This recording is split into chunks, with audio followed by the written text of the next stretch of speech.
she really loved the song. Yeah. And one day she came to Kush Bala didi ya Kololo. Nemusanga nenjogera naye nemga I love your music because me I'm a big Winnie Nwaji fan. And at that time nayenga akaimba kanga akagala. Mami abiulira. Awuli. Ngalenga akaimba akagala nangamba nemugamba nina bakayimba kasobola like I feel she can sound good on.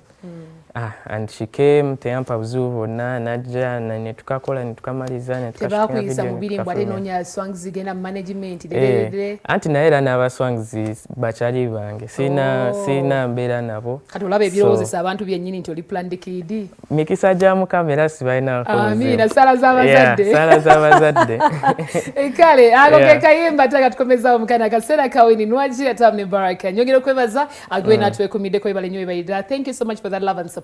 Mukana akaseera alina ekintu kyayogereze nayogerako Baraka n'agamba nti tato yayagalanga nnyo asomere mu masomero ago ge banalowooza nti planned kid amasomero amalungi kati naawe ali eyo ng'oli muzadde ebiseera ebisinga obutasoma buluma bukulu noyagaliza omwana ono oga njagala omwana wange naye asomereko nze gye saasomera ayite gye saayita agendeko ku university akole kino akole kiri ssente ziyinza okuba oluusi ziganye naye ng'omwana alina skill gy'asobola okuyiga so mutwale ku Excel Vocational Training Center omwana asobola okuba ng'ayiga ebyemikono asobola okubeera ekintu kyonna ekirala mu nsi kwekyo nze nalinga ngenda ku ssomero naye nga taamu nnyinza ogisomako nga emyezi ng'ebiri kati nga n'engeri gye nkibalansingamu manya wiiki ze nnina misinga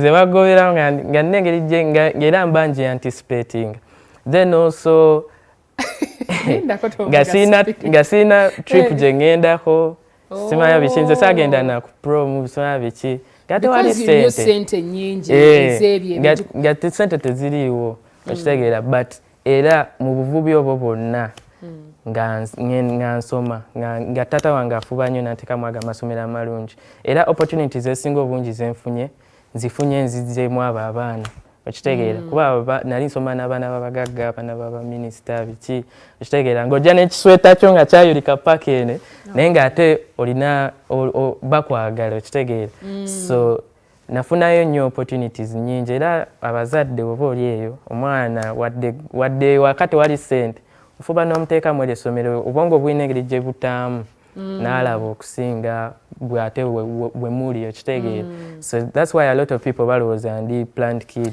Amasomero ge twogerako masomero ki? Let's talk about primary namalira ku Kitante ne ngenda ku Marcos Makerere College School ne ngenda ku Mengo SS.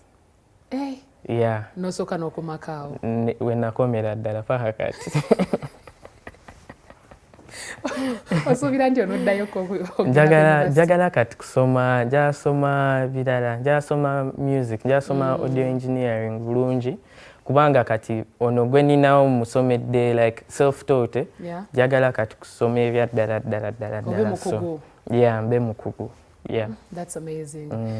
Aina story ennungi ekigendo tusalako n'abavudde kuba mpulira nga bingi bingi byenjagala kubanga ensi byenjagala ekutegeereko. Your story is very inspiring. Eri abazadde n'eri n'abaana wayitanga oba wamu waagaananga?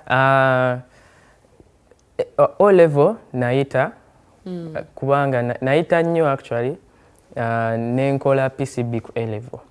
Kati when I did PCB kati ate awo we natandikira okukola production ng'ate nkuba bandi biki kati awo nagwa. Olwo talent yo gizuula ddi ate eya music? Nze for me I've done music my whole life kuvanga ndi muto kuba mami yali mu worship team kati kuvanga ndi muto nga mpandiika nga nnyimba newe nali mu ssomero ne ntandika okuba ebyo ne ntandika oyiga instruments biki ne ntandika oyimba like so I've always done music. It has always been something I've loved. Naye I never wanted to do it professionally. Okitegeera kubanga nali ndaba nga kisuubirwa sagala nnyo okola bintu bantu bye bansuubiramu. Ndako katono nnyo. Mami Halima Namakula oli live ku BBS Telefayina. Oli live onkubidde ndi ku mpewo kati nsooke nkuggyeko nkuddire. Oh my God, kale ako kayiseewo. So right now wetwogera ku wa wootuuse as Baraka, looking back ku bice bizze bibeerawo. N'obulamu bw'oyiseemu essaawa eno wootuuse nti kati kariya yo gitandikidde ddala ebituufu weerabawa? Nze nina ebintu bingi bye njagala okukola. First and foremost, I want to be the biggest artist in the world. Wow. I want to win a Grammy or Grammy njagala. Ejja kujja. Njagala to make my parents proud, and also balye ku bibala bye nkoze okitegeera. So I think those are the things I want to do. That's all. Byokka bye njagala. Si bye byokka. Sofa bye byoyagala. Sofa bye naye kirungi nnyo because you have big dreams. Music yono gw'oli mukola right now tulabanga music tabadde nnyo mu Bannayuganda. Music yono omulaba nga atuboddemu koffe Bannayuganda.